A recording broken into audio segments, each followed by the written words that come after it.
All right, I'm back. Happy to say the weather is nice again, and I'm ready to start working on cars. So buckle your seatbelts, and here we go. We'll be using this coin gauge, and then also this one here is another type of tool, like a feeler gauge. This one gives you the dimensions that you would need. I try to stay in between with this tool. This tool is supposed to be designed to be able to bend, I guess what you call the point, is it the electrode or whatever, the part that needs to be adjusted for the gap on the spark plug. You can tell it didn't work too well, so I decided to just do the old technique of pushing it down with pressure. All right, I'm checking these spark plugs out. They are 41602s. The gap on them was 0.040, and these supposed to be at 0.032. So I gotta shorten the gap between these two for this Tiguan 2010. Let me see what I can do. All right, let's see if I can do it. All right, so I'm gonna measure it right now. This coin starts at 20.02 and starts to feel a little rough about here, so it's about 0.04. So I'm gonna try to push it down. I was trying to use another tool and it didn't work. Let me see here. I think I pushed it in. All right. Let's see here. Oops. A little more bend.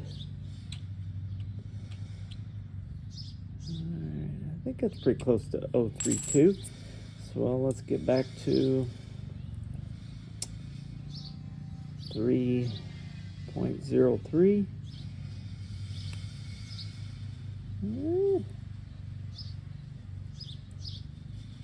It goes under. Right at 3.2. All right. There we go. That's what it looks like. Again, 3.0, no problem. 3.5, I won't go under.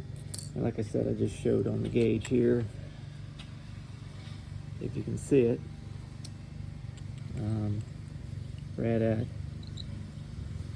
stops about 0.32. All right, they're gapped. All right, just pulled out the first spark plug. There is a pretty big gap, and the electrode looks gone. I wonder if this is original. Let me look at the brand.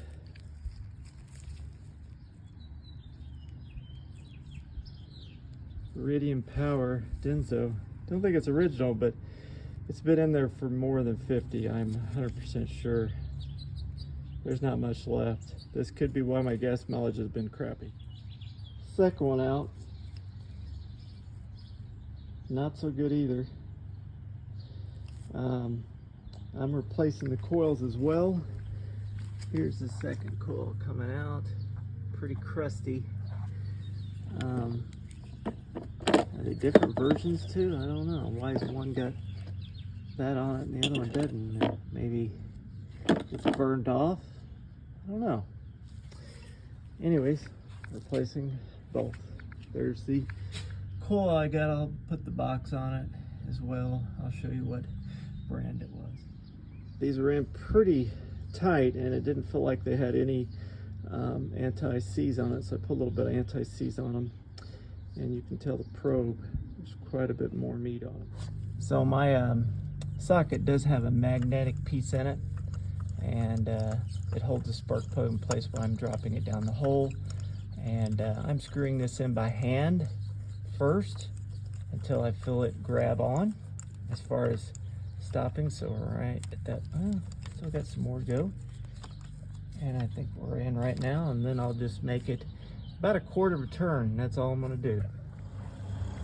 All right, so once I've got it put in there and turned around, and then I feel it's like snug here, then I'm going to turn it about a quarter of a turn. I'm not going anymore. It's going into aluminum head, The worst that could happen, it would be one of the spark plugs pops out and I have to put it in, and it would sound pretty bad. I had a 911 that I had a mechanic not put the spark plug in right. It was just right after the 500 race, and spark plug shot out, and I was like, what the heck just happened? I thought the car blew up. But anybody ever have that happen to you? Didn't tighten it tight enough? But anyway, usually quarter of a turn with the should be enough on the spark plug. Anyway, thanks. After loosening it up with a wrench, just keep turning by hand, and with the magnet holder, there she is. Let's see how that one looks. It's pretty good on too, pretty big gap. These are pre-lubed, so it's pretty much a pretty easy install. Just center it up, make sure that plastic piece is out of its way, push it down until the base hits, and we should be able to snap them all in. I thought it'd be kind of cool to get blue ones. They sold them as red. All right, here's the third one. Not much meat left. All right, here's the brand. It's TRO. Is that TRQ? I don't know. Ignition coil. There's part number. And like I said, they come pre-lubed. But here they are, put in. They look good. Too bad the engine cover is gonna cover them all. But tool I did use. I have this tool here that I got from my Porsche. And basically it's used to pull that tab in, and then you pull yours out. The one thing you got to make sure when you use this tool, that these will snap off, and some of these have already snapped off by somebody else. There's 50%, so you got to be careful. You just use it to tilt it, not to pull. So when I said you pull, it's a light tug, and then you use this part here to pull it out, not use this to pull it out. Anyways, she looks good, starts good. All right, that was about, I'd say, 25-minute job. Pretty simple, simplest car I've ever changed spark plugs on. Things to note, it's really nice to have, like I said, the tool to release the locks on the coils. Don't use this tool to tug them off. Use it to release the, push the button in, and then you tug with the connector, not the locking part. It's good to have and extended with a magnetic socket. That's a big help. And also it's good to have some anti-seize. Now, looks like these, I don't know if it's a different set or this just melted off. I don't know, they do look like different brands, so it looks like whoever had this car many moons ago only swapped out the bare minimum. See what happens. See if we get better gas. As always, please subscribe.